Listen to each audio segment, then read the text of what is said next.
जनाब की हाल चाल है जी? पर्ची दिखाओ इन्हां दी पुरानी। दवाई किदां खा रहे बिलाल साहब?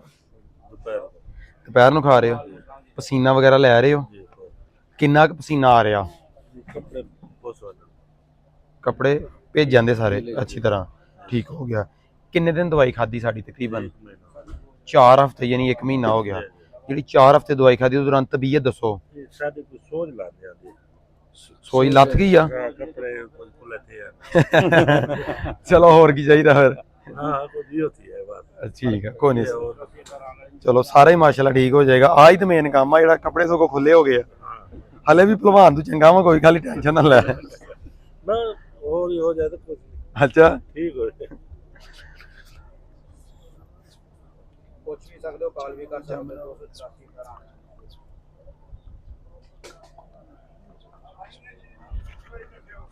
हाँ जी मरीज नाल लगी सुबह साजरे होना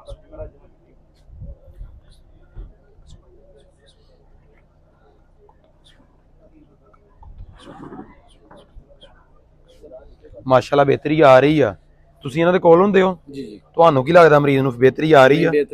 बेहतरी आ रही, चलो माशाल्लाह बहुत अल्लाह ने करम किया। 4 हफ्ते खाधी है ना? 1 महीना ही खाधी है ना? मसला है कितनी देर तो? 5-6 साल तो 5-6 साल तो 4 साल तो ते 4 हफ्ते दवाई खाधी है। चलो माशाल्लाह अल्लाह पाक खैर करेगा।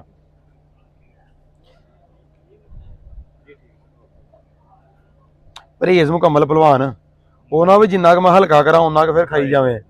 ठीक है सब्जी सिर्फ खानी है। हाँ बाकी जो कोई तेरे मुकदरा तू बथेरा खा लिया, सब्जी खा। ठीक हो गया उनको साल के सब्जी दे जोर दे, बाकी माशाल्लाह अल्लाह करम करेगा, छेती चल पेगा। अच्छी रिकवरी आ रही है, अल्लाह पाक मजीद करम करेगा अल्हम्दुलिल्लाह जनाब। ठीक हो गया सर, आप पर्ची ला मजीद समझा देना मैं। ओके हो गया भाई जी।